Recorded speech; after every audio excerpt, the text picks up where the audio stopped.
Day to Day News Bharat पर आप सभी का बहुत स्वागत। मैं दिवांशु। हमारा चैनल आपके साथ ही वादा करता है निष्पक्षता के साथ पत्रकारिता करेंगे, सटीकता के साथ आपको हर एक खबर दिखाएंगे। हमारे चैनल का कोई भी पत्रकार ना किसी से कोई तोहफा लेगा, ना कोई विज्ञापन, ना ही करेगा किसी को ब्लैकमेल। हम हमेशा कोशिश करते हैं कि हम दबे कुचले लोगों की आवाज़ बने। इसी के साथ हम ऐसे किसी भी व्यक्ति की खबर नहीं चलाएंगे जो कि भोले भाले लोगों को ठगता हो, उन्हें परेशान करता हो। इसी के साथ हमारे चैनल का मकसद होगा लोकतंत्र के चौथे स्तंभ को फिर से मजबूत करना। देश की राजनीति में एक बार फिर बड़ा टकराव खुलकर सामने आ गया है। पश्चिम बंगाल की ममता बनर्जी सरकार और केंद्र की जांच एजेंसी ईडी आमने सामने है। ये टकराव अब सिर्फ राजनीतिक बयानबाजी या फिर सड़क पर विरोध तक सीमित नहीं रहा, बल्कि देश की सबसे बड़ी अदालत माननीय सुप्रीम कोर्ट तक पहुंच चुका है। ईडी ने ममता बनर्जी सरकार के खिलाफ माननीय सुप्रीम कोर्ट में याचिका दायर की है।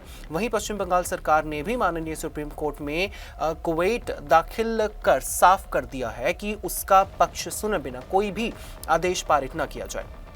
साफ है कि मामला कानूनी और राजनीतिक दोनों मोर्चों पर बेहद गंभीर हो चुका है। ईडी ने माननीय सुप्रीम कोर्ट में जो आरोप लगाए हैं वे सीधे तौर पर राज्य सरकार की भूमिका पर सवाल खड़े कर रहे हैं। एजेंसी का कहना है कि गुरुवार को आईपैक एजेंसी में ऑफिस में जो है उसके डायरेक्टर प्रतीक जैन के घर पर जो तलाशी हुई है उसके दौरान जांच में बाधा डाली गई है। ईडी का आरोप है कि राज्य की पुलिस और प्रशासनिक मशीनरी का इस्तेमाल कर केंद्रीय एजेंसी की कार्रवाई को प्रभावित करने की कोशिश की गई है। इसी आधार पर ईडी ने पूरे मामले की सीबीआई जांच की मांग की है ताकि निष्पक्ष और स्वतंत्र जांच हो सके। इससे पहले शुक्रवार को ईडी ने कलकत्ता हाईकोर्ट का रुख किया था, लेकिन वहां हालात बेहद तनावपूर्ण हो गए। कोर्ट रूम में हंगामे की वजह से सुनवाई ही नहीं हो सकी। वकीलों की बहस, राजनीतिक नारेबाजी और अव्यवस्था के चलते माननीय हाई कोर्ट को मजबूरन मामले की सुनवाई 14 जनवरी तक के लिए टालनी पड़ी। ये टालमटोल भी जो है अपने आप में सवाल खड़े करती है कि आखिर यह मामला क्यों इतना संवेदनशील और विस्फोटक बनता जा रहा है। इस पूरे विवाद के बीच पश्चिम बंगाल की मुख्यमंत्री ममता बनर्जी खुद सड़कों पर उतर आई थी। उन्होंने कोलकाता में पैदल मार्च निकाला और ईडी की कार्रवाई को सीधे तौर पर राजनीतिक बदले की कार्रवाई बताया। ममता बनर्जी यही नहीं रुकी, उन्होंने ईडी के खिलाफ 2 एफआईआर भी दर्ज कराई। इतना ही नहीं, उन्होंने केंद्रीय गृह मंत्री अमित शाह और विधानसभा में जो है नेता प्रतिपक्ष सुवेंदु अधिकारी के खिलाफ बेहद गंभीर आरोप भी लगाए, जिससे यह मामला और ज्यादा गर्मा गया। ममता बनर्जी ने आरोप लगाया कि कोयला घोटाले का पैसा सुवेंदु अधिकारी ने इस्तेमाल किया और वह पैसा गृह मंत्री अमित शाह तक पहुंचाया गया। ममता ने साफ शब्दों में कहा, मैं आमतौर पर प्रतिक्रिया नहीं देती, लेकिन अगर कोई मुझे छेड़ता है तो मैं छोड़ती नहीं। ये बयान जो है सियासी गलियारों में इस बयान ने हलचल मचा दी। इसके तुरंत बाद सुवेंदु अधिकारी ने ममता बनर्जी को मानहानि का जो है कानूनी नोटिस भेज दिया। नोटिस में उन्होंने 72 घंटे के भीतर आरोपों से जुड़े सभी सबूत पेश करने की मांग की। सुवेंदु ने कहा कि बिना प्रमाण ऐसे आरोप सिर्फ राजनीतिक दबाव बनाने की कोशिश है और कुछ नहीं। अब पूरे मामले की टाइमलाइन को अगर समझा जाए तो 8 जनवरी को ईडी ने टीएमसी के आईटी सेल हेड और ममता बनर्जी के राजनीतिक रणनीतिकार माने जाने वाले प्रतीक जैन के घर में ऑफिस पर छापेमारी की। इन 2 जगहों पर छापेमारी हुई है। सुबह करीब 6 बजे ईडी की टीम कोलकाता के आपको बता दें कि लाउडन स्ट्रीट स्थित प्रतीक जैन के घर पर पहुंची, जबकि दूसरी टीम सोल्ट लेक में आईपैक के ऑफिस में तलाशी ले रही थी। सुबह 6:30 बजे करीब आईपैक ऑफिस में ईडी की पहली रेड शुरू हुई। ऑफिस उस वक्त खाली था, इसलिए डिजिटल और फिजिकल दस्तावेजों का जो है जांच उनकी शुरू कर दी गई। सुबह 7:30 बजे ईडी की दूसरी टीम प्रतीक जैन के घर पर पहुंची। शुरुआत में सब कुछ सामान्य था, लेकिन करीब 11:30 बजे के बाद हालात तेजी से बदले। सबसे पहले कोलकाता पुलिस कमिश्नर प्रतीक जैन के आवास पर पहुंचे। उसके कुछ ही समय बाद मुख्यमंत्री ममता बनर्जी खुद वहां पहुंच गई। ये वही पल था जहां पर यह पूरा मामला राजनीतिक रंग ले चुका था। ममता बनर्जी प्रतीक जैन के घर कुछ देर तक अंदर रही। जब वह बाहर निकली तो उनके हाथ में एक हरी फाइल दिखाई थी। इसके बाद वह सीधे आईपैक के ऑफिस के लिए रवाना हो गई, जो कि करीब उनके घर से 15 किलोमीटर दूर स्थित था। ईडी का दावा है कि आईपैक ऑफिस की एंट्री और एग्जिट बंद कर दी गई थी, लेकिन ममता बनर्जी बेसमेंट लिफ्ट के जरिए सीधे 11वें मंजिल पर स्थित ऑफिस पर पहुंची। करीब 3.5 घंटे बाद ममता बनर्जी आईपैक ऑफिस से जो है बाहर आई और शाम 4:30 बजे करीब जो है वो बाहर निकली।